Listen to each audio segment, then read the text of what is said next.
ब्रह्मानन्दं परमसुखदं केवलं ज्ञानमूर्तिं द्वन्द्वातीतं गगनसदृशं तत्त्वमस्याभिलक्ष्यम् एकं नित्यं विमलमचलं सर्वहि साक्षिभूतं भावातीतं त्रिगुणरहितं सद्गुरुं तं नमामि। ॐ पार्थाय प्रतिबोधितां भगवता नारायणेन स्वयं व्यासेन ग्रथितां पुराणमुनिना मध्ये महाभारतम् अद्वैतामृतवर्षिणीं भगवतीम् अष्टादशाध्यायिनीम् अम्ब त्वामनुसन्दधामि भगवद्गीते भवद्वेषिणीम् यं ब्रह्मा वरुणेन्द्ररुद्रमरुतः स्तुवन्ति वेदैः साङ्गपदक्रमोपनिषदैः गायन्ति यं सामगाः ध्यानावस्थिततद्गतेन मनसा पश्यन्ति यं योगिनः यस्यान्तं न विदुःसुरासुरगणा देवाय तस्मै नमः। यस्यान्तं न विदुःसुरासुरगणा देवाय तस्मै नमः।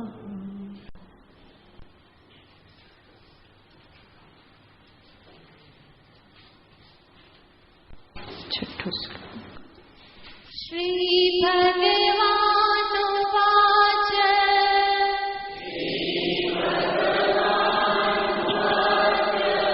तत्र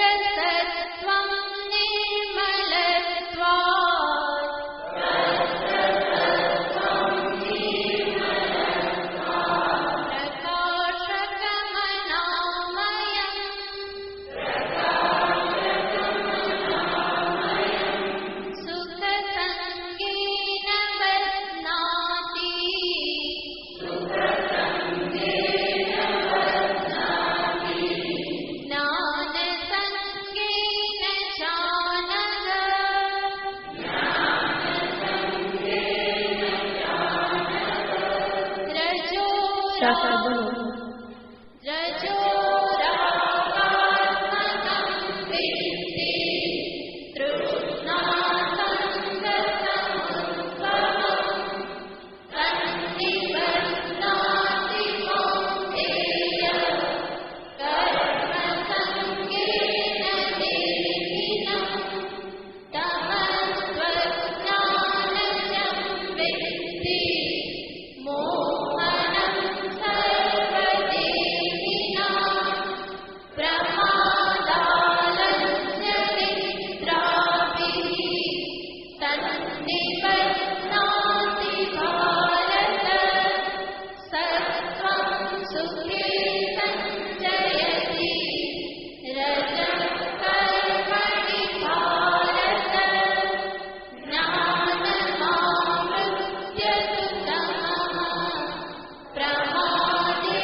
છેલ્લા શ્લોકોમાં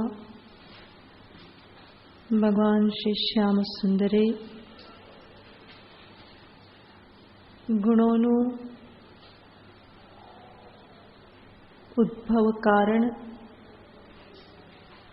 અને એ ગુણ કેવી રીતે મનુષ્યને માટે બંધન ઊભું કરનાર બને છે એ દર્શાવ્યું અને એ જ બાબતને છેલ્લા 9મા શ્લોકમાં ફરી સંક્ષેપમાં બતાવી દીધી. સત્વમ સુખે સંજયતિ. સત્વ જે છે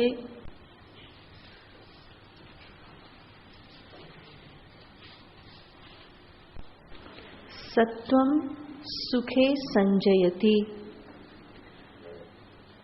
સત્વ સુખમાં જોડે છે. સુખમાં જોડે છે એનો અર્થ એ સુખ આપે છે. રજઃ કર્મણી. અને રજોગુણ જે છે એ કર્મમાં જોડે છે. તમઃ પ્રમાદે. તમોગુણ પ્રમાદમાં જોડે છે. અહીંયા આપણે જોઈએ તો મનુષ્ય હંમેશા સુખને ઝંખે છે અને ભગવાન કહેશે સત્વમ સુખે સંજયતિ. આ સત્વ જ સુખ આપે છે. એનાથી સૂચિત શું થાય છે? મનુષ્યએ પ્રયત્ન શેના માટે કરવો જોઈએ? સત્વની વૃદ્ધિ માટે. સત્વ વધે એના માટે પ્રયત્ન કરવો જોઈએ, કારણ કે એમાં જ સુખ છે અને સુખ હું ઝંખું છું. સત્વને હંમેશા ઉપર રાખવા માટે, રજતમથી ઉપર રાખવા માટે સાધકે પોતાના જીવનમાં કેટલાક ફેરફાર કરવા પડે છે. તો જ તમસ અને રજસના પ્રાધાન્યમાંથી એ સત્વ પ્રાધાન્યને પ્રાપ્ત કરી શકે, જેના વિશે આપણે આગળ વિચાર કરીશું. એની પૂર્વે ભગવાન દર્શાવે છે કે ક્યારે કયો ગુણ કાર્ય કરે છે. સત્વ, રજસ અને તમસ ત્રણેયના કારણ જુદા છે, ત્રણેયનું કાર્ય પણ જુદું છે. અને માટે ત્રણેય એક સાથે તો કામ કરે નહીં, તો ત્રણેય કેવી રીતે કાર્ય કરે છે, ક્યારે સત્વ, રજસ, તમસ કાર્ય કરે એને ભગવાન આગળના શ્લોકમાં બતાવે છે. રજस्तमश्चाभिभूય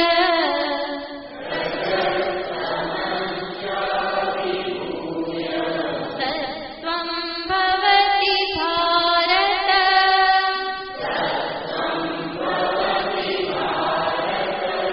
રજસત્વં તમશ્ચૈવ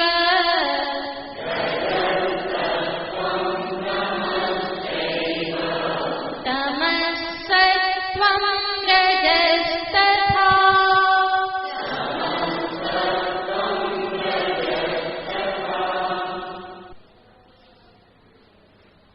બહુ સરળ શબ્દોમાં ભગવાન આ વાત દર્શાવે છે. કયો ગુણ ક્યારે કાર્ય કરશે, તો ભગવાન અહીંયા બતાવે છે કે જે બળ્યો એ કામ કરશે. રજસ તમસ ચાભિભૂય. રજ અને તમને દબાવીને સત્વમ ભવતી. સત્વમ ભવતી એટલે કે અંતઃકરણમાં સત્વનું પ્રાધાન્ય હોય છે અને એ સત્વ પોતાનું કાર્ય કરશે. ક્યારે પોતાનું કાર્ય કરશે? જ્યારે રજ અને તમની માત્રા કરતાં સત્વની માત્રા વધારે હોય. એવો સત્વગુણ રજસ અને તમસને અભિભૂય. અભિભૂય એટલે એને પરાજિત કરીને, એને દબાવીને સત્વ પોતાનું કાર્ય કરશે. રજ ક્યારે કાર્ય કરશે? તો કે તમોગુણ અને સત્વગુણને હરાવીને. અને તમોગુણ ક્યારે કાર્ય કરશે? સત્વ અને રજસને હરાવીને. આ ત્રણેયની વચ્ચે હંમેશા યુદ્ધ ચાલતું જ રહેતું હોય છે. એટલા માટે જ આપણને પણ જીવનમાં અનેક પ્રકારે સંકલ્પ વિકલ્પો થતા રહેતા હોય છે. સંકલ્પ વિકલ્પનો અર્થ છે આ ગુણો વિરુદ્ધ દિશામાં ખેંચી રહેલા છે.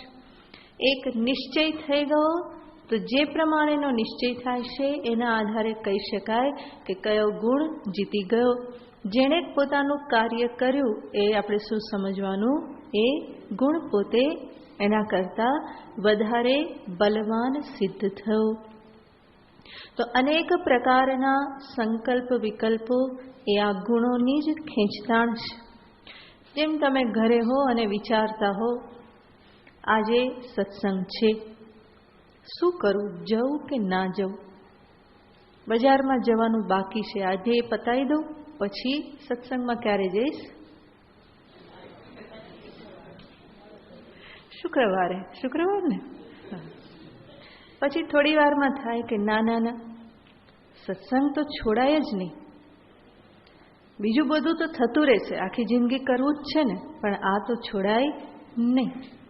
તો બજારમાં જઈ આવવું એ કયો ગુણ બટન દબાવે છે, અને સત્સંગ છોડાય નહીં એ સત્વગુણ. અને ત્રીજું, પેલો કે બજારમાંય નથી જવું ને સત્સંગમાંય નથી જવું. ક્યારેક તો આરામ કરાય ને, આખો દિવસનો. છોકરાઓ કોલેજમાં બંક મારે તો આપણે ક્યારેક ના જઈએ તો ચાલે, ગુરુમાં તો બોલવાના જ છે. બજારનું કામે પછી ગમે ત્યારે થઈ શકે. આજ શું કરો, આરામ ફરમાવો. ક્યારેક તો રિલેક્સ રહેવું જોઈએ ને, શરીરને પણ આરામ જોઈએ ને. આ બધું કોણ બોલે, તમોગુણ.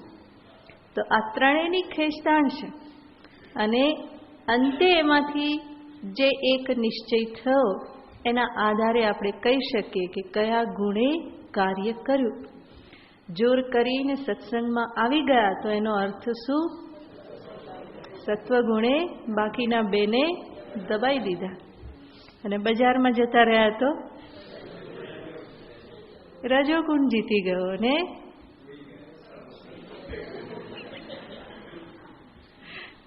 તો સત્વગુણ,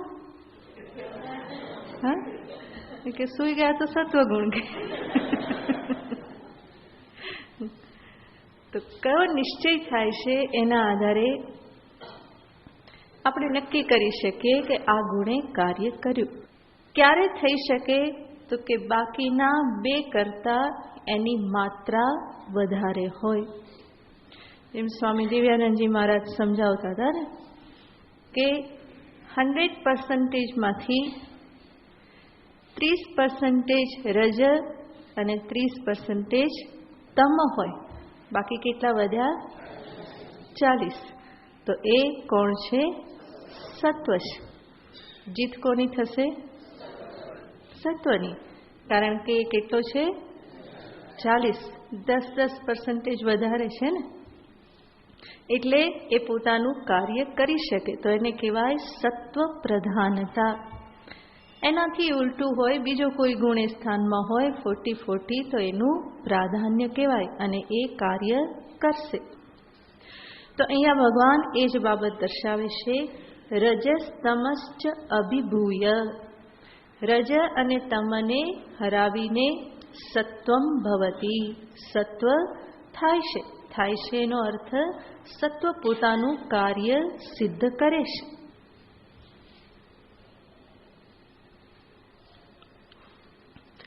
તમને કોઈની સાથે ઝઘડો થયો હોય કે ગડબડ થઈ હોય અને મનમાં આવે કે જઈને એને સંભળાવી દઉં, આ વાત થઈ જ જવી જોઈએ, એણે મને આમ કીધું છે તો હું કહી જ દઉં. આ કોણ બોલાવે છે, રજોગુણ. પછી વિચાર આવે, ના ના ના, હું સાધક છું, મને આવું ના શોભે, મારે શું કરવું જોઈએ, ક્ષમા કરવી જોઈએ.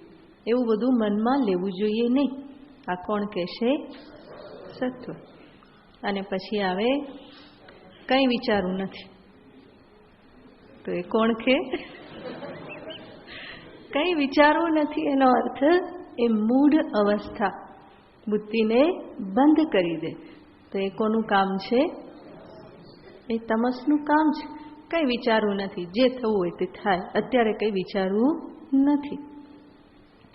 તો આખો દિવસ આ બધી ગણમથલ અંદર ચાલતી જ રહેતી હોય છે. તો બધું જ જે થઈ રહ્યું છે એ શેના પરિપાકે? ગુણોના પરિપાકે. માટે તો ભગવાને કહેલું હતું કે આ બધું જ શું છે? ગુણનું જ કાર્ય છે, ગુણોનો જ ખેલ છે. તો ભગવાન અહીંયા એને જ આપણને વિસ્તારથી બતાવી રહ્યા છે કે જેથી કરીને આપણને ગુણોનો પરિચય થાય અને આપણે આપણી જાતને જ સમજી શકીએ કે કેવી રીતે કાર્ય થઈ રહેલું છે, મારામાં કયો ગુણ વધારે વિજય પ્રાપ્ત કરે છે. આખા દિવસનો હિસાબ માંડીએ તો 3માંથી કોણ ક્યારે જીતે છે, એમાં વધારે જીત કોની થાય છે, ઓછી જીત કોની થાય છે, આ હિસાબ માંડીએ તો આપણને ખ્યાલ આવે કે આ એક ઉપાધિ કે વ્યક્તિત્વ જે છે એ સાત્વિક છે, રાજસિક છે કે તામસિક છે. સાત્વિક છે એનો અર્થ નહીં કે એમાં રજસ તમસ હોય જ નહીં, પરંતુ જે રજસ તમસ કરતાં સત્વનું પ્રાધાન્ય હોય. રાજસિક વ્યક્તિત્વમાં પણ સત્વ અને તમસ હોય, પરંતુ રજસનું પ્રાધાન્ય હોય. અને સાધનાની પરિપાટી છે કે તમસ પ્રાધાન્ય હોય તો પહેલાં રજસમાં આવો, રજસનું પ્રાધાન્ય હોય ધીમે ધીમે ઘટાડી અને સત્વની વૃદ્ધિ કરો. તો આ રીતે ભગવાન જે ગુણોની વાત કરી રહેલા છે એ પોતાની જાતને સમજવાને માટે જ, કેવી રીતે ગુણો મારી જ અંદર કાર્ય કરી ફરી ફરીને મને આ બધાની સાથે સંગ કરાવી અને કેવી રીતે આ સમસ્ત સંસાર ચક્રમાં ફેરવી રહેલા છે એ હું સમજી શકું અને ધીમે ધીમે સમજીને એમાંથી હું બહાર નીકળી શકું, માટે ભગવાન આ બધું પ્રતિપાદન કરે છે. તો આ રીતે 3 ગુણમાંથી કયો ગુણ કાર્ય કરશે દર્શાવ્યા પછી હવે ભગવાન દર્શાવે છે ક્યારે કયો ગુણ કાર્ય કરી રહેલો છે એને હું કેવી રીતે સમજી શકું, એનું લિંગ શું. અત્યારે સત્વનું પ્રાધાન્ય છે, રજસનું પ્રાધાન્ય છે કે તમસનું પ્રાધાન્ય છે, એ કેવી રીતે નક્કી થઈ શકે એને ભગવાન આગળના શ્લોકોમાં બતાવે છે. સર્વદ્વારેષુ દેહેસ્મિન્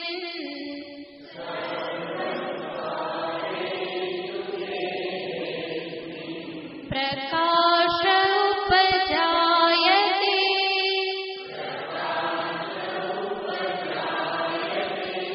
જ્ઞાનં યદા તદા વિદ્યાત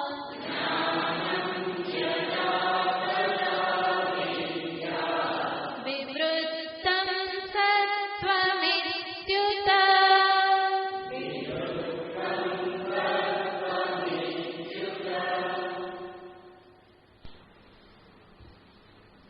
સત્વં વિવૃદ્ધમ ઇતિ વિદ્યાત.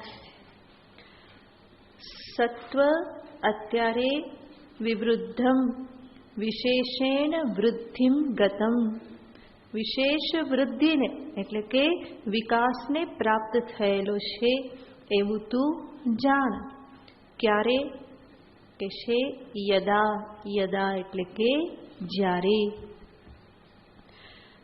અસ્મિન દેહે સર્વદ્વારેષુ પ્રકાશ ઉપજાયતે. અસ્મિન દેહે ભગવાન કહે છે આ દેહમાં, આ શરીરમાં, સર્વદ્વારેષુ, દ્વાર શબ્દનો અર્થ થાય છે ઇન્દ્રિયો.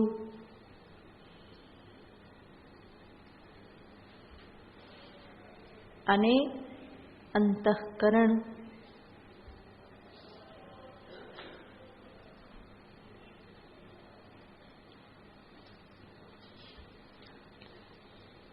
ઇન્દ્રિયોમાં, અંતઃકરણમાં પ્રકાશ ઉપજાયતે, જ્યારે પ્રકાશ ઉત્પન્ન થાય. પ્રકાશનો અર્થ થાય છે અંતઃકરણની યોગ્ય વૃત્તિ. બુદ્ધિ, યોગ્ય બુદ્ધિવૃત્તિ ઉત્પન્ન થવી.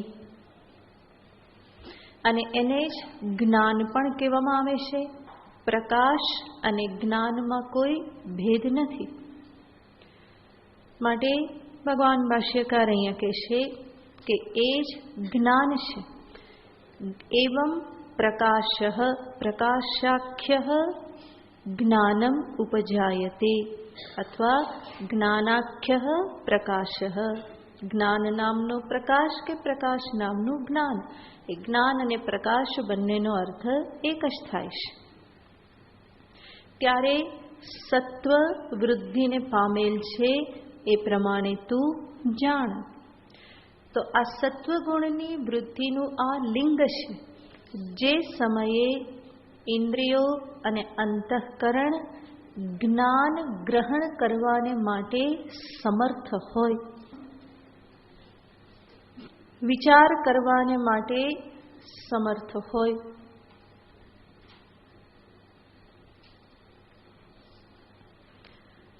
આપણા શબ્દોમાં કહીએ તો જ્યારે બુદ્ધિ યોગ્ય દિશામાં ચાલી રહી હોય તો એને શું કહેવાય?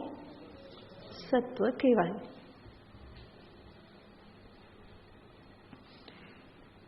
સમજ પ્રાપ્ત કરવાને માટે અંતઃકરણમાં એક પ્રકારની ઉન્મુખતા હોય અને એના પરિણામે, ઉન્મુખતાના પરિણામે જે કંઈ પણ ગ્રહણ કરવાનું છે એ બહુ જલ્દી ગ્રહણ થઈ જાય, સમજમાં આવી જાય. તો એ સત્વવૃદ્ધિનું લિંગ છે. જ્ઞાન પ્રકાશ એ સત્વનું લિંગ છે. માટે જ અધ્યાત્મ વિદ્યા માટે પણ ફરી કહેવામાં આવે, જીવનને સાત્વિક બનાવો. અંતઃકરણની શુદ્ધિ એટલે બીજું કંઈ નથી. અંતઃકરણની શુદ્ધિનો અર્થ છે જેમાં સત્વગુણ પ્રધાન રૂપે રહેલો છે. રજ અને તમ ક્ષીણ થયેલા છે અને એવી અવસ્થા મોટે ભાગે રહેતી હોય તો એ જ અંતઃકરણને કહેવાય છે શુદ્ધ અંતઃકરણ, સાત્વિક અંતઃકરણ.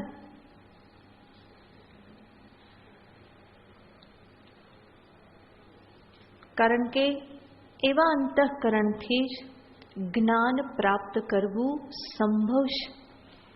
અંતરમાં સત્વ નહીં હોય તો જે કહેવામાં આવે છે એ સમજમાં નહીં આવે.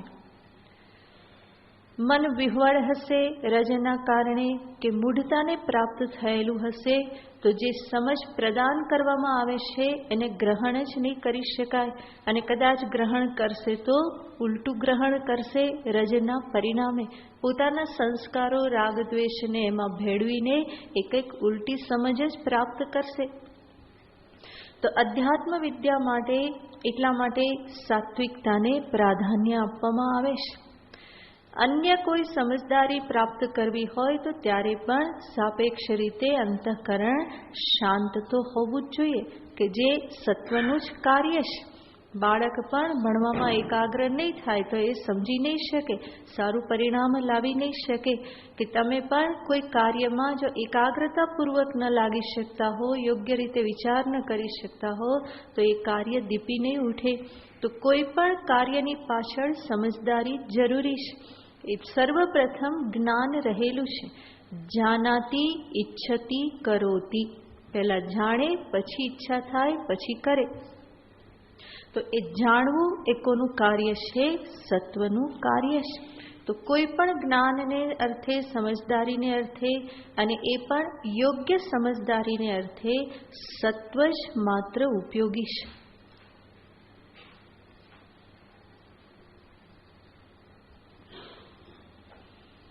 અંતરમાં જો રજનું પ્રાધાન્ય હોય અને પરિણામે મન વિક્ષિપ્ત હોય તો ઇન્દ્રિય અને વિષયનો સંયોગ થવા છતાં પણ તદાકાર વૃત્તિ અંતરમાં બનશે નહીં.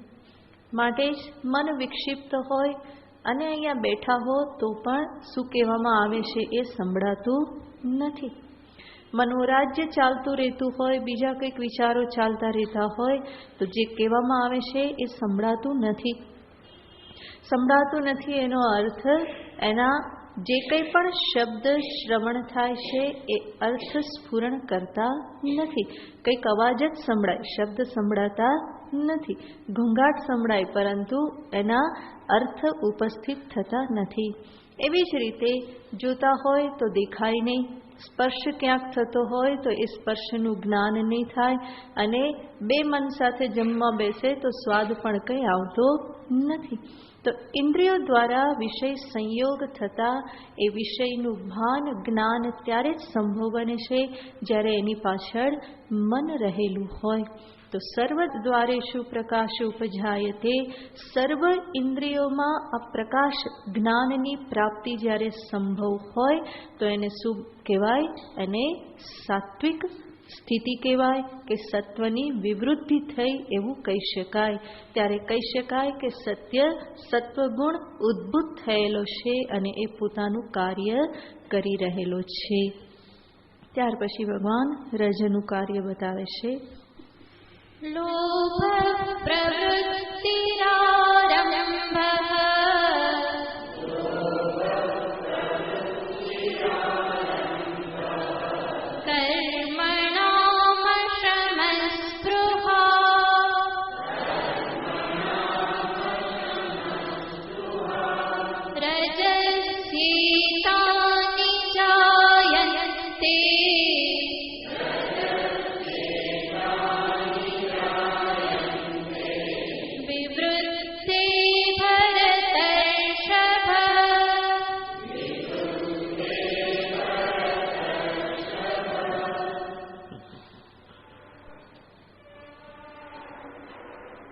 રજસી વિવૃદ્ધે એતાની જાયન્તે.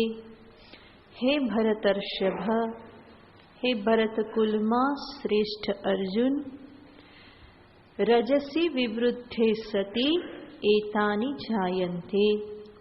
જ્યારે રજોગુણ વિવૃદ્ધિ પામે તો ત્યારે એતાની આ બધા જે ગુણો જે છે એ જાયન્તે એ બધા ઉત્પન્ન થાય છે. આ બધા લિંગ છે. ગુણો એટલે કે લિંગ, જેનાથી આપણે જાણી શકીએ કે અત્યારે કોનું સામ્રાજ્ય છે. બરાબર, સત્વનું સામ્રાજ્ય છે કે રજનું સામ્રાજ્ય છે, એ આ બધા લિંગથી ચિહ્નથી જાણી શકાય. તો રજને માટે કહેશે લોભ પ્રવૃત્તિ કર્મણામ આરંભ અશમઃ સ્પૃહા. ભગવાન ઘણી બધી વાતો બતાવી દેશે. સર્વપ્રથમ કહેશે લોભ.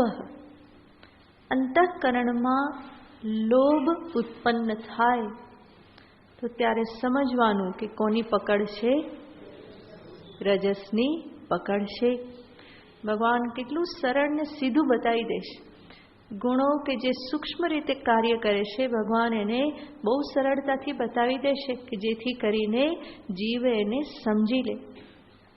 તો લોભ, કોઈ પણ વસ્તુનો લોભ, એ ધનનો લોભ હોય, વિષયનો લોભ હોય, સત્તા કીર્તિ પ્રસિદ્ધિનો લોભ હોય. અને લોભનો અર્થ છે જેટલું છે એના કરતાં હજુ વધારે, હજુ વધારે, હજુ વધારે, આવશ્યકતાથી પણ વધારે વધારે પ્રાપ્ત કરવાની ઈચ્છા થતી રહે. જે એક પ્રકારની લાલસા છે. આવશ્યકતાથી વધારે કંઈ પણ પ્રાપ્ત કરવાની ઈચ્છા, એને શું કહેવાય? લોભ કહેવાય, લાલસા કહેવાય.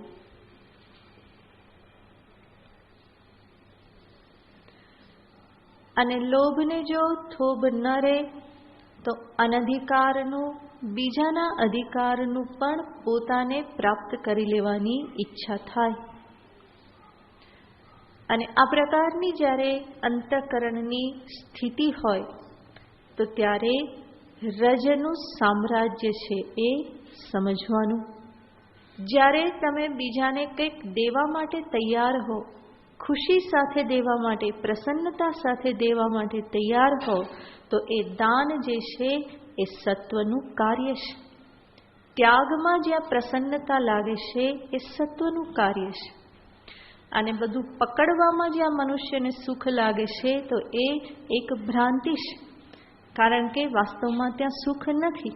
તો એ પકડવાની વૃત્તિ, દાબીને રાખવાની વૃત્તિ, બીજાનું પચાવી મારવાની વૃત્તિ, અનધિકારનું પણ પોતે ભોગવી લેવાની વૃત્તિ, આ બધું લોભ છે. અને એની પાછળ કાર્ય કરે છે રજોગુણ. કામ, ક્રોધ, લોભ આ બધી વૃત્તિઓ એટલી સૂક્ષ્મતાથી કામ કરતી હોય છે. ઘણી વખત સ્થૂળ દ્રષ્ટિથી વિચારતા એવું લાગે કે આ બધું તો દૂર થઈ ગયેલું છે, પરંતુ સૂક્ષ્મ રૂપે એ કાર્ય કરતા હોય છે. તો ક્યાંથી ક્યાં એ જીવને લઈ જાય કે ખબર પડતી નથી. તો રજોગુણ આ પ્રમાણે મનુષ્યના અંતરમાં લોભ ઉત્પન્ન કરાવે છે. અને એ લોભના પરિણામે મનુષ્ય પોતાના કલ્યાણને, આત્મકલ્યાણને હંમેશા પોસ્ટપોન કરતો જાય છે. વિચાર કરો કે કેટલું મોટું નુકસાન છે. આજ નહીં કાલે, આજે આ કરી લઈએ પેલું તો પછી થશે, આજે આ કરી લઈએ પેલું પછી થશે. તો બીજો બધો જે લોભ છે, ધન વિષય આદિનો જે બધો લોભ જે છે, એના પરિણામે આત્મકલ્યાણ, શ્રેય પ્રાપ્તિ જે છે એને હંમેશા પાછળ ઠેલતા જાય છે. અને એ કોઈ ડાપણ ભરેલું કાર્ય તો નથી જ. મારા અંતરના લોભને જ્યારે મારી બુદ્ધિ જસ્ટિફાય કરવા લાગે તો સમજવાનું કે બુદ્ધિ પણ કોની પકડમાં છે? રજસની જ પકડમાં છે. એ પણ એના રંગે રંગાઈ ગયેલી છે. રજનો અર્થ જ જે રંગી દે. તો જ્યારે રજસનું પ્રાધાન્ય હશે તો એ બુદ્ધિને પણ રંગી દેશે. અને પરિણામે જે વધારાનું છે એને પણ બુદ્ધિ શું બતાવશે? આવશ્યક છે, આ પણ જરૂરી છે, આ પણ જરૂરી છે, પેલું પણ જરૂરી છે, હજુ આટલું કરી લઈએ, આટલું કરી લઈએ, બાકીનું બધું પછી થશે. પણ એનો ક્યારેય પણ અંત નથી આવતો જો વિચાર કરવામાં ન આવે, વિવેક રાખવામાં ન આવે. તો અનેક પ્રકારે આપણું જ મન આપણને હંમેશા મૂર્ખ બનાવતું હોય છે. એટલે દુનિયા આપણને મૂર્ખ બનાવે કે ન બનાવે, છેતરે કે ના છેતરે, પરંતુ દિવસભરમાં મનુષ્ય પોતાના મનથી જ અનેક વખત છેતરાતો હોય છે. અને છતાં પણ એ ડંફાસ હાંકવામાંથી ઊંચો આવતો નથી. હું તો આમ ને હું તો આમ, હું તો આવું કરું, હું તો આમ કરું. પરંતુ ફરીને કોની પકડમાં આવી જાય છે? પોતાના જ મનની પકડમાં. તો મન જે છે એ અનેક વખત છેતરે છે, અનેક વખત મૂર્ખ બનાવે છે. અને એ સમજવાનું કે ત્યારે કોનું સામ્રાજ્ય છે? રજોગુણનું સામ્રાજ્ય છે. એ મારા લોભને જસ્ટિફાય કરે છે, મારી કામનાને જસ્ટિફાય કરે, મારા ક્રોધને જસ્ટિફાય કરે. આટલું તો આમ કરે તો પછી ક્રોધ આવે જ ને, આમ કરે તો ગુસ્સો આવે જ ને. પણ ત્યારે મન એ વિચારવા નથી દેતું કે ગુસ્સો કોઈ બહારથી તો નાખતું નથી, એ ક્યાં છે? અંદર જ છે. અને અંદર છે એનું મને ભાન કરાવવા માટે પેલી વ્યક્તિ નિમિત્ત બની છે. સત્વગુણ હોય તો આવો વિચાર થાય. સત્વગુણ હોય તો તરત વિચાર આવશે કે સારું થયું એ વ્યક્તિએ આમ કીધું, એને થેન્ક્સ કહેવાની ઈચ્છા થશે કે એણે મને ભાન કરાવ્યું કે હજુ મારામાં ક્રોધ રહેલો છે. આવો વિચાર સાત્વિક અવસ્થામાં જ થાય. અને રાજસિક અવસ્થામાં શું થાય? હું શું કરું, એણે આમ કર્યું તો ગુસ્સો આવે જ ને. આ ક્રોધને ગુસ્સો આવે જ, ક્રોધ આવે જ. આ જસ્ટિફિકેશન કોણ અપાવે છે? રજોગુણ અપાવે છે. તો એ સર્વ વૃત્તિઓને એવી રીતે જસ્ટિફાય કરી દેશે કે માણસ પોતે એના ચક્કરમાં આવી જ જાય છે. એટલા માટે જ જીવનમાં કોઈ ગુરુની, આચાર્યની જરૂર પડે છે કે જે એને ચોટી પકડીને બતાવે કે જો આ ખોટું છે. જસ્ટિફાય કરવા આવે તો એને તરત બતાવે કાન પકડીને કે આ ખોટું છે. આવી રીતે વિચારસરણી એ તદ્દન અયુક્તિયુક્ત વિચારસરણી છે. આ દિશામાં પણ વિચાર થઈ શકે. તો કામ, ક્રોધ, લોભ એ તો મનુષ્યના શત્રુ છે. ભગવાન સ્પષ્ટ ગીતાજીમાં કહે છે કે એ બધા તારા શત્રુ છે, નરકના દ્વાર છે. નરકના દ્વાર એનો અર્થ અહીંયા ને અહીંયા જ એ દુઃખમાં નાખનાર છે. તો એવા રજને ભગવાન અહીંયા દર્શાવતા સર્વપ્રથમ આ વૃત્તિને બતાવે છે લોભ. અને મનુષ્યની આ બહુ સહજ વૃત્તિ છે, લોભ. માટે જ એને ઉપદેશ આપવામાં આવ્યો, દાન કરો. હે ને? એ દ નો અર્થ શું થાય છે? દો, દાન કરો. દાનવને કહ્યું કે દયા રાખો, દેવોને કહ્યું કે થોડો દમ ધારણ કરો, અને મનુષ્યને શું કહ્યું? દાન કરવાનું. કારણ કે હંમેશા મુઠ્ઠી કેવી રાખે? બાંધેલી મુઠ્ઠી રાખે છે. અને એટલા માટે ભગવાને કહ્યું, બ્રહ્માજીએ કહ્યું કે ખોલો, કારણ કે લોભ એ મનુષ્યની બહુ સહજ વૃત્તિ છે. ક્યાંકથી ને ક્યાંકથી એ ધનનો લોભ હોય કે સત્તાનો લોભ હોય કે પછી વસ્ત્રનો લોભ હોય, અન્નનો લોભ હોય, બીજા વિષયનો લોભ હોય, કીર્તિનો લોભ હોય, વાહ બધા પોકારે, સ્તુતિનો લોભ હોય, પ્રશંસાનો લોભ હોય, તો એનો કોઈ થોભ ક્યાંય પણ દેખાતો નથી જો વિવેક કરવામાં ન આવે. માટે ભગવાન અહીંયા સૂચિત કરે છે, જીવનમાં જો આવો લોભ દેખાવા લાગે તો તરત સજાગ થઈ જવાનું કે આ તો રજનું કાર્ય છે. આગળ કહેશે પ્રવૃત્તિ.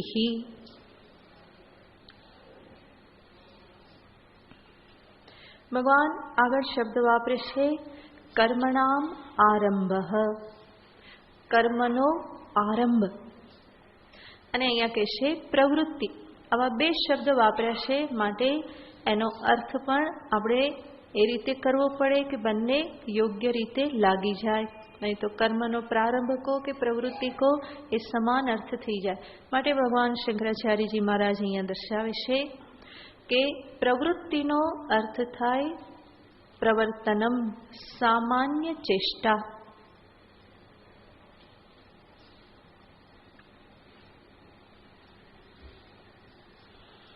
સામાન્ય ચેષ્ટા એનો અર્થ છે જેની પાછળ કોઈ વિશેષ સંકલ્પ કરવામાં ન આવ્યો હોય, વગર સંકલ્પે પણ જે થયા કરે.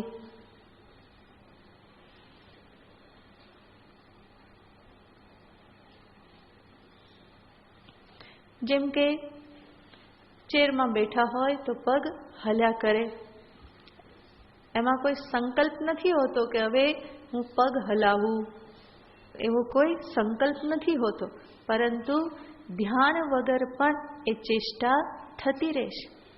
બેઠા હોય તો પણ, નીચે બેઠેલા હોય તો પણ કોઈને કોઈ પ્રવૃત્તિ થતી રહે.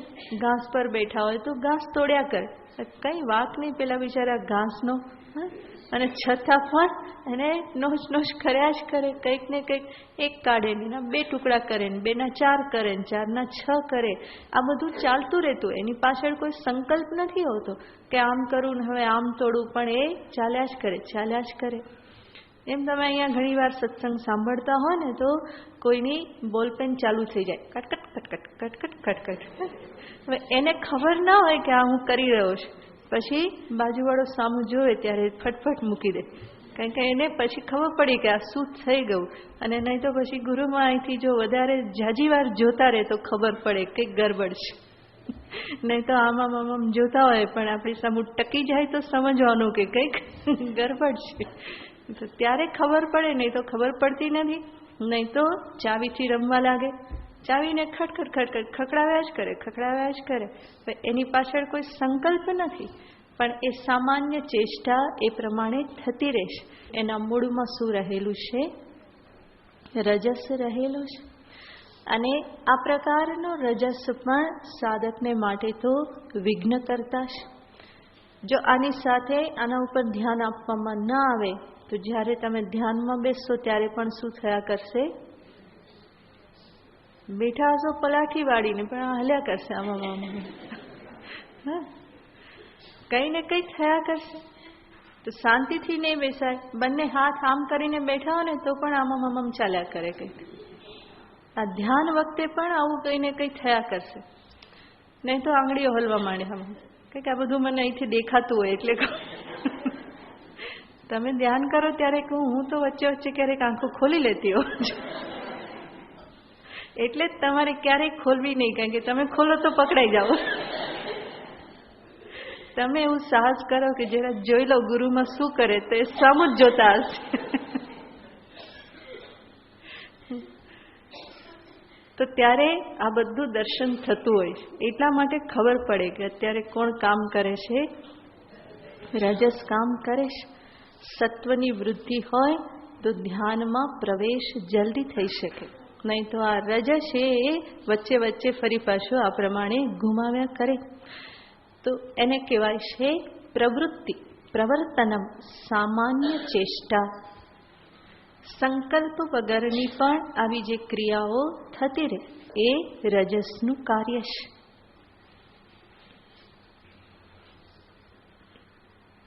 ઘણા લોકો પ્રવચન સાંભળતા હોય ને તો આપણને એમ લાગે કે નોટ લખે છે બરાબર, તો એ અંદર કંઈક ચિત્રામણા કરતા હોય. એવું તો ઘણી વાર મેં જોયું છે. તો આપણને લાગે કે લખે છે, બહુ સિરિયસલી લખતા હોય, એમ કન્ટિન્યુ લખતા હોય, એટલે આપણને એમ થાય કે વાહ તો શબ્દ શબ્દ લખી લે છે. પણ જ્યારે ધ્યાનથી જોવામાં આવે તો શું થતું હોય, અંદર કંઈક ફૂલ દોરાતું હોય ને કંઈક પાંદડું દોરાતું હોય ને, નહીં તો ભાઈ પોતાનું નામ લખાતું હોય ને એ ફરી પાછું ઉપર ઉપર ઘૂંટાતું હોય. તો આ ચેષ્ટા કઈ છે? તમે તમારી નોટ જોજો, દેખાશે એમાં દર્શન થશે પોતાના જ, બરાબર ને, કે ક્યારે શું ધંધા કરેલા છે. તો એ બધા રજસના ધંધા છે. રજસના એટલે આપણા જ સમજો, ને તો રજસના છે, મારા નહીં. તો એ બધી સામાન્ય ચેષ્ટા છે જે રજસનું પરિણામ છે. આગળ ભગવાન કહેશે કર્મણામ આરંભ, કર્મનો આરંભ, કે જેની પાછળ કોઈક પ્રકારનો સંકલ્પ રહેલો હોય છે. રજસ લોભ ઉત્પન્ન કરે છે, અને એક વખત લોભ પ્રગટ થયો તો પછી શું થશે? કર્મનો આરંભ થાય છે. અંતરમાં કામના એ પણ રજસનું જ કાર્ય છે. તો હું આ કાર્ય કરું અને એના દ્વારા આ ફળને પ્રાપ્ત કરું, એ પ્રકારેના સંકલ્પ સાથે જે કર્મો થાય એને અહીંયા ભગવાને કર્મણામ આરંભ એ પ્રમાણે કીધેલું છે.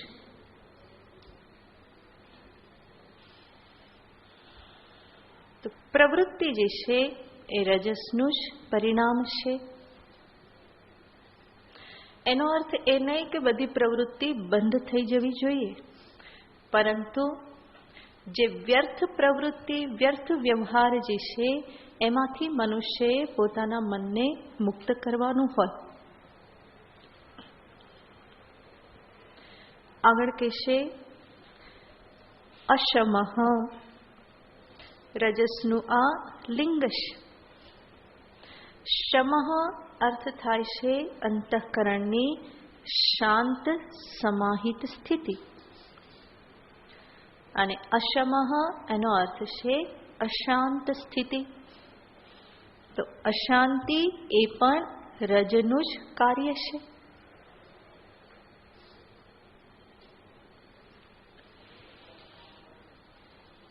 સ્વાભાવિક જ છે, કર્મમાં પ્રવૃત્તિ થઈ, સફળ થયા, યોગ્ય ફળ મળ્યું તો શું થશે? હર્ષ થશે. અને યોગ્ય ફળ ન મળ્યું તો દુઃખ થશે. તો હર્ષ દુઃખ આ જે છે એ જ શું છે? અંતઃકરણની અશમ અવસ્થા. ઘડીકમાં ખુશ, ઘડીકમાં દુઃખ. ક્ષણે તુષ્ટા, ક્ષણે રૂષ્ટા, તુષ્ટા રૂષ્ટા ક્ષણે ક્ષણે. આવી જે મનની સ્થિતિ હોય, ઘડીકમાં બહુ ખુશ થઈ જાય, ઉછાળો મારે, અને ઘડીકમાં સાવ ડાઉન થઈ જાય. એ ક્યારે ઉપર ઉછળે ને ક્યારે ડાઉન થઈ જાય ખબર પડતી નથી. તો એ કાર્ય કોણ કરાવે છે? રજસ કરાવે છે. તો અશમઃ. અને છેલ્લે આચાર્ય કહેશે સ્પૃહા. સ્પૃહા એટલે કે તૃષ્ણા. સામાન્ય ઈચ્છા અને તૃષ્ણા આ બંનેમાં ભેદ છે. જરૂર ઈચ્છા પણ રજસનું જ કાર્ય છે, પણ અહીંયા સ્પૃહા કીધેલ છે. સ્પૃહા એટલે તૃષ્ણા. તો ઈચ્છા અને તૃષ્ણામાં સૂક્ષ્મ ભેદ એવો જ છે. ઈચ્છા મનુષ્યને થાય, એને પૂરી કરવા માટે પ્રયત્ન કરે, પૂરી થઈ જાય તો બહુ સરસ, ના થાય તો એ એટલો વિક્ષિપ્ત થતો નથી, એને છોડી દેશે. ઈશ્વર ઈચ્છા ઉપર એ છોડી દેશે. પરંતુ તૃષ્ણા એ એવી વસ્તુ છે જે પૂરી કરવા માટે પ્રયત્ન કરે, એમાં નિષ્ફળ જાય, ફરી પ્રયત્ન કરે, ફરી નિષ્ફળ જાય, ફરી પ્રયત્ન કરે, ફરી નિષ્ફળ જાય. એનો અર્થ તૃષ્ણાને એ છોડી શકતો નથી. સામાન્ય ઈચ્છા હોય તો કંઈક બુદ્ધિ વાપરીને કે ભાઈ બહુ મહેનત કરી, હવે એની પાછળ પડવાની જરૂર નથી એવું વિચારીને એ છોડી દે. પરંતુ તૃષ્ણા એ એવી મનોસ્થિતિ છે કે જેમાં મન એ વસ્તુને પ્રાપ્ત કર્યા વગર જંપવા માટે તૈયાર થતું નથી. ફરી ફરીને એ લાત ખાય, ખટ્ટા ખાય તો પણ ફરી એ બાજુ જ ભાગે છે. અને એવી તૃષ્ણા એ રજસનું જ પરિણામ છે. તો આ બધું ભગવાન કહેશે કે હે અર્જુન, રજસી વિવૃદ્ધે એતાની જાયંતે. રજોગુણ જ્યારે વિવૃદ્ધ થયો હોય, વૃદ્ધિને પામેલો હોય, ત્યારે એતાની લિંગાની જાયંતે, આ બધા લિંગ પ્રગટ થાય છે. વ્યવહારમાં રજસને કેવી રીતે ઓળખી શકાય? આ બધા લિંગો દ્વારા. તો લોભ, સ્પૃહા, અશાંતિ, કર્મનો આરંભ, આ બધા દ્વારા રજને ઓળખી શકાય. એ બધા રજોગુણના લિંગ છે. આગળ તમો ગુણના લિંગને બતાવે છે. અપ્રકાશો પ્રવૃત્તિશ્ચ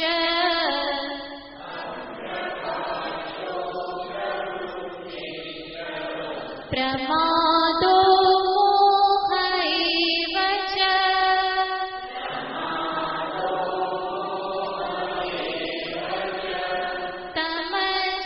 તમસ્યેતાનિ જાયન્તે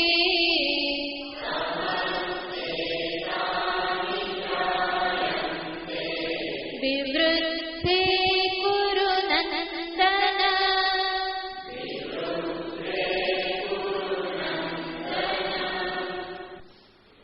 હે કુરુનંદન, તમસી વિવૃદ્ધે એતાની લિંગાની જાયંતે.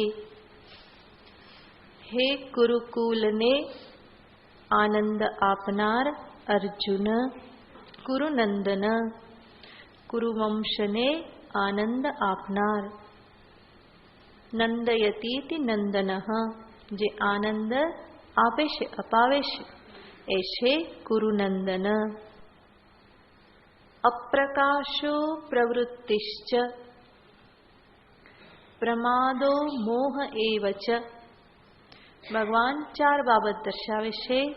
તમો ગુણ જ્યારે વધેલો હોય તો અપ્રકાશ. સત્વગુણ માટે શું કહ્યું હતું? પ્રકાશ ઉપજાયતે. અને અહીંયા કહે છે અપ્રકાશ. તદ્દન વિપરીત.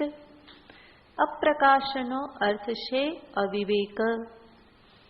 જ્યાં કંઈ વિવેક થઈ શકતો નથી, સમજદારી પ્રાપ્ત થઈ શકતી નથી.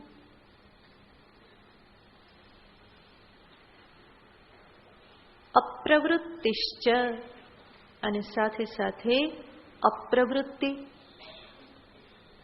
અપ્રવૃત્તિનો અર્થ કંઈ કરવું નહીં.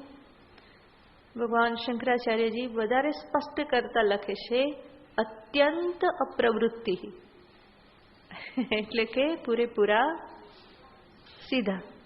બરાબર ને? તો અત્યંત અપ્રવૃત્તિ.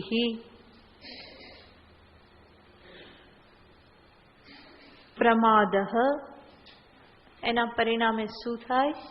તો કે વિચાર ન થાય, વિવેક ન થાય.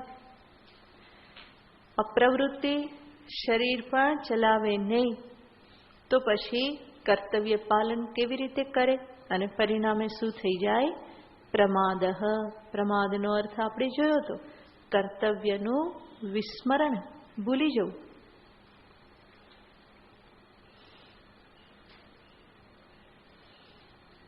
અપ્રવૃત્તિનો અર્થ આળસ પણ લઈ શકાય. જાણવા છતાં પણ પ્રવૃત્તિ ન થાય.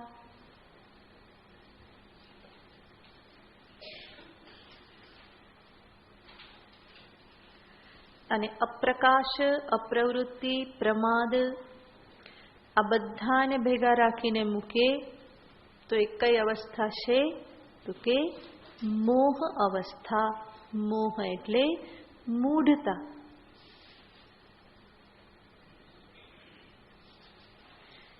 મૂઢતાનો અર્થ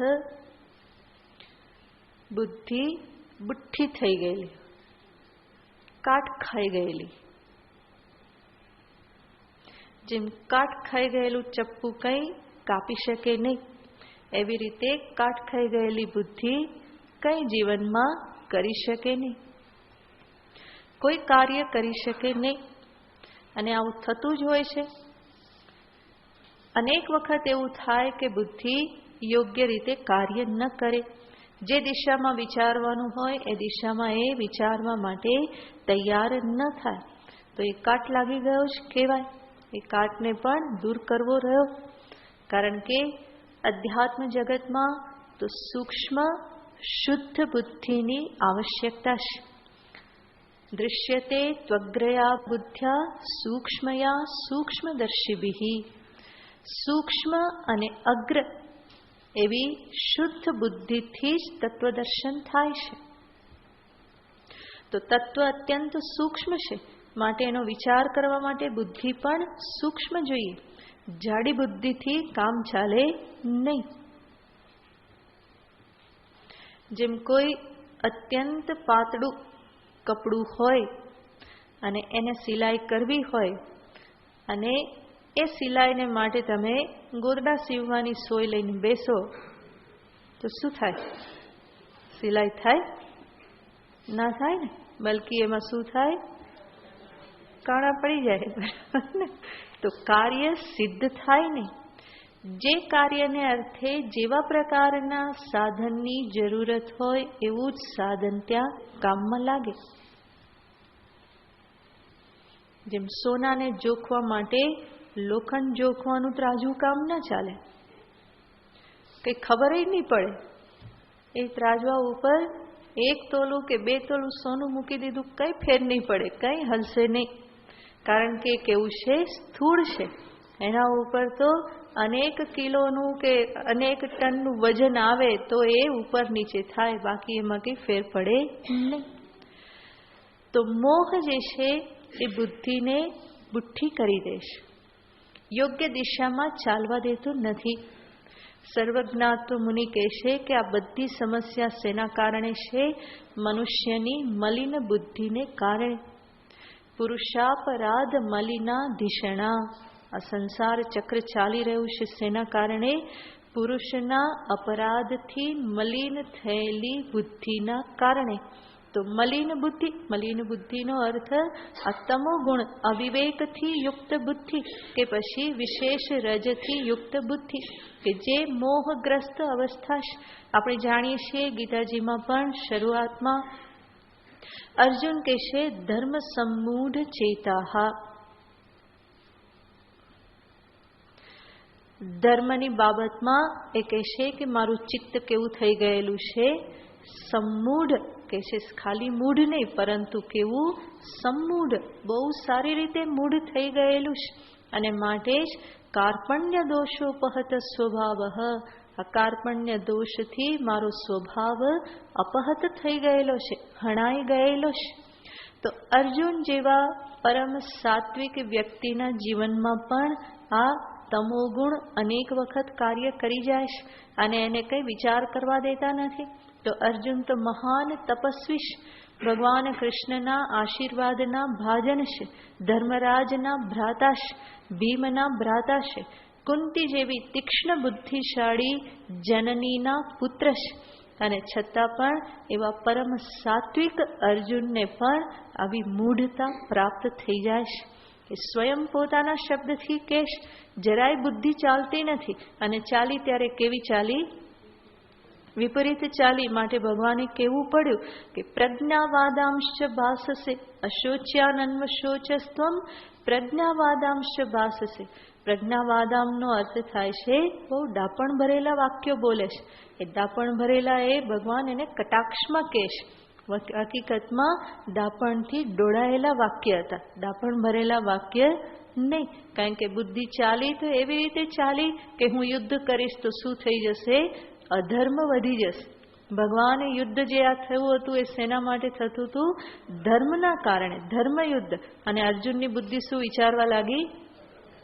અધર્મ વધી જશે. અધર્મ વધી જશે તો પછી શું થશે?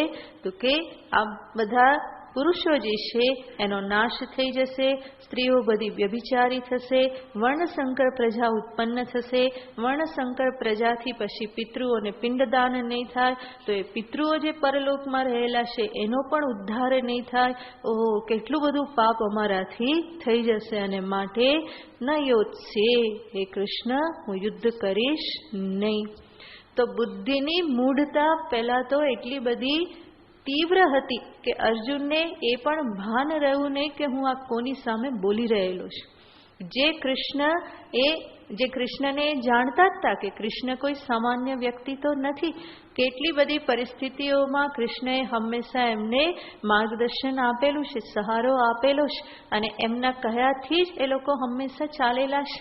અર્જુન આ બધું જાણતા હતા. કૃષ્ણની બુદ્ધિ વિશે એને કોઈ શંકા નહોતી, છતાં પણ એ મોહ અવસ્થામાં એને શું લાગતું હતું? મારી બુદ્ધિ જ અત્યારે તો કેવી છે? ઠીક છે, એ જ બરાબર વિચાર કરી રહેલી છે. આ યુદ્ધ કરવા જેવું નથી. આના કરતાં તો વધારે સારું શું? વૈક્ષ્યમપી ઇહલોકે, આ લોકમાં ભીખ માગીને ખાઈ લેવું એ વધારે સારું છે સ્વજનોની હત્યા કરવા કરતા. તો બુદ્ધિ ચાલી તો ખરી, પરંતુ ઉલટી દિશામાં ચાલી. એ પણ એક પ્રકારની મોહિત અવસ્થા જ હતી. એટલે જ ભગવાને એને આટલા ચાપખા મારવા પડ્યા. પ્રજ્ઞાવાદાંશ ભાસસે નહીં એ તત્વઈ ઉપપદ્યતે, અત્યારે તને આ શોભા આપતું નથી. આ બધું તને અત્યારે ક્યાંથી પ્રાપ્ત થઈ ગયું? ભગવાનનું કહેવાનો આશય એ જ છે કે આવી મૂઢતા, આવી તામસિક અવસ્થા તને આ રણભૂમિમાં અત્યારે કેવી રીતે પ્રાપ્ત થઈ ગઈ? અત્યારે તો શું હોવું જોઈએ? રજસ હોવું જોઈએ, યુદ્ધ કરવાનું છે. અને તું ક્યાં સરી પડ્યો? તમસમાં ભાગવાના વિચાર કરવા લાગ્યો. અર્જુન જેવો અર્જુન પણ મહાબુદ્ધિશાળી, મહાશક્તિશાળી, આવો અર્જુન પણ શું કે હું જતો રહું, યુદ્ધ કરવું નથી. તો આ કોની લીલા છે? તમોગુણની મૂઢતા. માટે જ ભગવાને એને પ્રજ્ઞાવાદાન કહ્યું. ભગવાન કંઈ એની આ બધી દલીલો સાંભળીને બહુ ખુશ નહોતા થઈ ગયા. ભગવાન અંદર અંદર હસતા હતા. માટે તો ભગવાનને માટે સંજય કહે છે પ્રહસન્નિવ. ભગવાને જ્યારે બોલવાનું શરૂ કર્યું, અર્જુન ચૂપ થયા.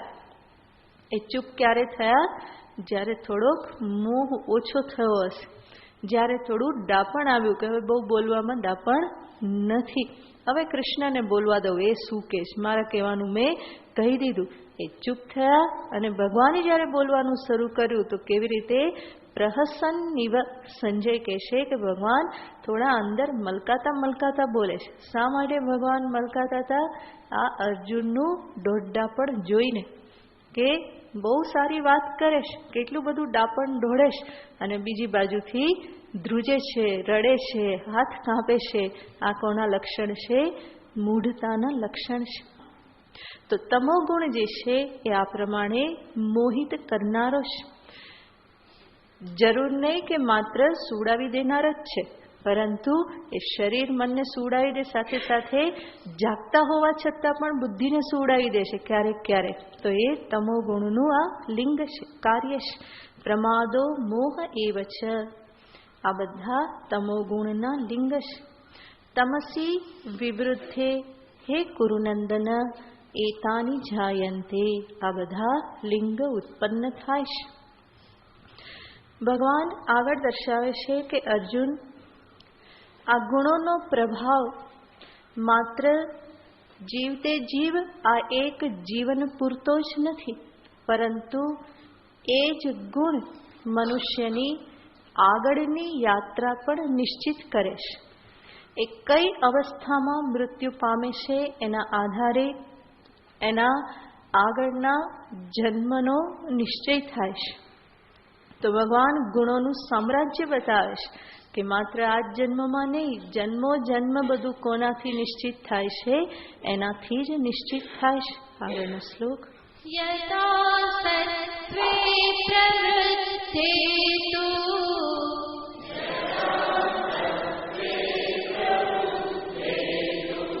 પ્રલયં યાતિ દેહભૃત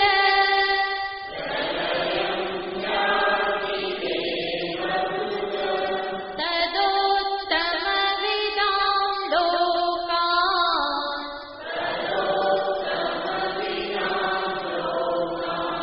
અમલાન પ્રતિપદ્યતે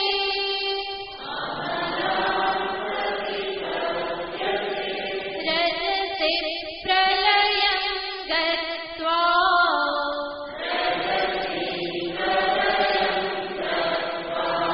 કર્મસંગીષુ જાયતે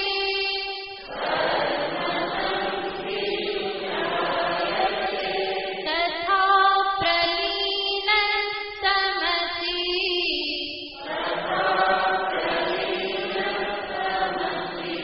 મૂઢયોનિષુ જાયતે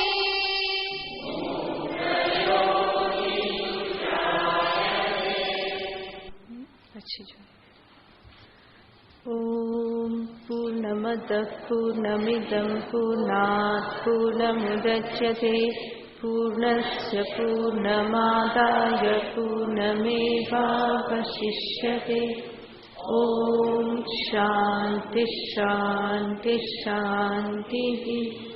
હરિ ઓમ શ્રી ગુરુભ્યો નમઃ. હરિ ઓમ.